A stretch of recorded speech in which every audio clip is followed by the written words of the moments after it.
हो, टेंबरे झालं का? एक मिनिट.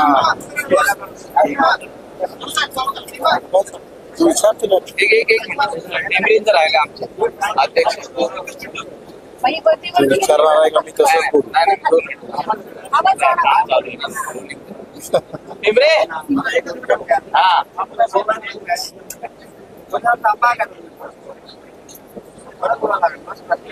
तुम्ही किती लोक आहे असे? साहेब, दीक्षाभूमीच्या इथे आंदोलन चालू आहे. आंबेडकर अनुयायींकडनं चालू आहे. त्या ठिकाणी जे बांधकाम होत आहे स्कूलच्या खाली पार्किंगचा वाद जो चालू आहे, त्यावरून हे आंदोलन आता कुठेतरी चिघळल्याचं पाहायला मिळतंय. काय आपली प्रतिक्रिया?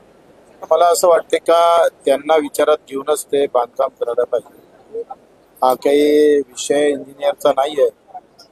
त्या अनुयांना जे वाटत असेल त्या पद्धतीने बांधकाम करावं. ऐतिहासिक स्तूप होता, त्याला अशा पद्धतीने करू नये. केलं असेल तर त्याचा निषेधच आहे आणि त्याचा आम्ही विरोध करू. दुसरं असं का जे वीज माफी दिलेली आहे ती वीज माफी करोडो शेतकऱ्याला काही कामाची नाही आणि आत्महत्या करोडो शेतकऱ्याच्या होते. वीज माफी दिली, आम्ही स्वागतच करतोय सरकारचं, त्यांचा आभार मानतो. पण मी नेहमी हा मुद्दा मांडत आलो का कोरडवाहू शेतकरी आणि सिंचन उत्पादक शेतकरी, आता सिंचन उत्पादक शेतकऱ्याला पाणी भेटतं, विद्युत भेटतं, त्याचं फळ त्याला अवेळी पावसाची व्यवस्था होतं. त्या तुलनेत कोरडवाहू शेतकऱ्याला फार कमी योजनेचा लाभ भेटत असतो. आणि म्हणून जसं वीज माफ केली जेवढे पैसे, तेवढे पैसे कोरडवाहू शेतकऱ्यांना सुद्धा मला वाटते माफ केले पाहिजे किंवा अतिरिक्त निधी दिला पाहिजे. त्याची ही तफावत जे वाढत चालली आहे हे थांबवणं फार गरजेचं आहे.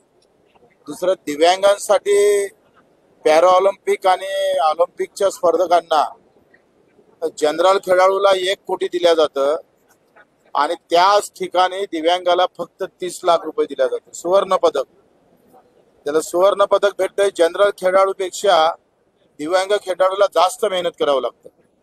हे कोण अफजल खानाची औलाद आहे ते शोधून काढली पाहिजे.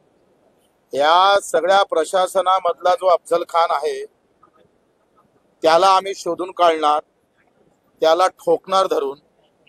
का अशा पद्धतीचा भेदभाव करण्याचा प्रयत्न जर या धोरणामध्ये करत असेल, आता तुम्ही सांगतोय का जनरल किंवा इतर खेळाडूला जर तेवढीच मेहनत घ्यावं लागतं, तेवढी स्पर्धा होते आणि तेच दिव्यांगांना सुद्धा तेवढीच मेहनत करावं लागतं.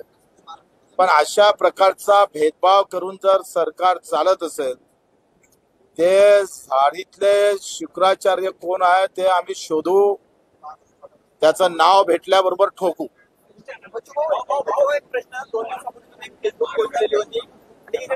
राज्यात सर्वसामान्यांसाठी समृद्धी हमी केलेला आहे, मात्र माझ्या शेतकऱ्यांसाठी शेतरस्ते राज्यामध्ये नाहीत, अशा पद्धतीचा उल्लेख त्यावर केला होता. काय सविस्तर सांगा?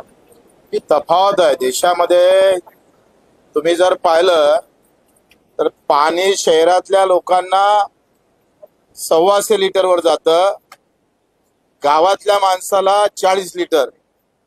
दुसरी तफावत आहे घरकुलची, शहरात 2.5 लाखाचं, गावातल्या लोकांना 1.25 लाखाचं. दुसरा अधिक तफावत आहे, शहरातल्या लोकांना नो लोड शेडिंग, 24 तास पॉवरफुल लाईट, गावातल्या लोकांना 3 दिवस लाईट. आणि तसंच आम्ही पाहतोय का शहरातल्या लोकांकडे जाणाऱ्या व्यापारी कारखानदारांसाठी समृद्धी हायवे आणि इथं शेतात झाले मात्र पानन रस्ता नाही. 75व्या वर्षामध्ये काँग्रेसनं जे पाप केलं तेच पाप जर हे सरकार करत असेल तर ते चुकीचं ठरणार आहे. आणि त्याच्यासाठी वेगळ्या प्रकारचं धोरण, समसमानता आणणं गरजेचं आहे. पहिले जातीयवाद होता, आता आर्थिक वाद निर्माण झालेला आहे. शहर आणि ग्रामीण असा एक नवीन वाद निर्माण होतं. कष्टकरी आणि बेमानीनं जगणारे लोक, त्याचा असा एक वाद निर्माण होतं. एखादा आमदार, एखादा खासदार, एखादा कलेक्टर, कर्मचारी बिमार पडला तर 1 कोटीपर्यंत लागण तेवढा खर्च केला जातं. सामान्य माणूस बिमार पडला तर पैसेच नसतं. म्हणजे आमचे पगार 5 तारखेच्या आत होते, दिव्यांगाचे पगार 4 महिने झाले दिलेच नाही. अजूनही रोजगार हमी योजनेवर काम करणाऱ्या मजुराचे 4 महिन्याचे पैसे मेळघाटच्या मजुरांचे भेटले नाही. 24 तासात पैसे द्या असा हे आहे.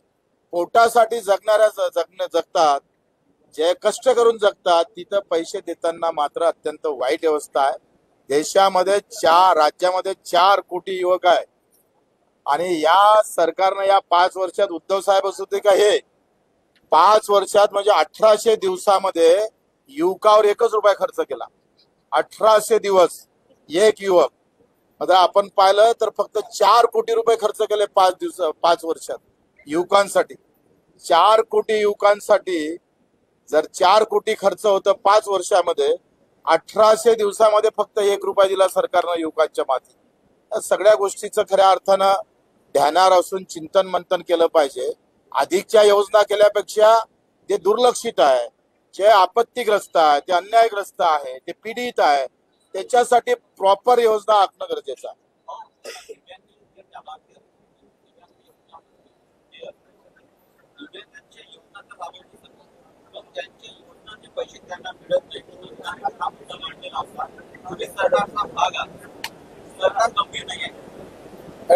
काही गोष्टी सरकार गंभीर म्हटल्यापेक्षा प्रशासन गंभीर नाही आहे.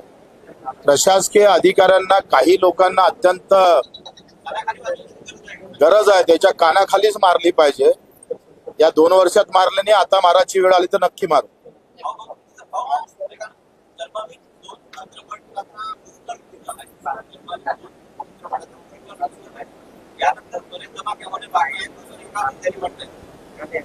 बरं आहे ना, त्याच्यात काय, धमाकेसाठीच महाराष्ट्र आहे. पहिलेपासून महाराष्ट्रानं देशासाठी धमाके सोडलेले आहे. ते आलं तर आम्ही तुम्हाला नक्की करू.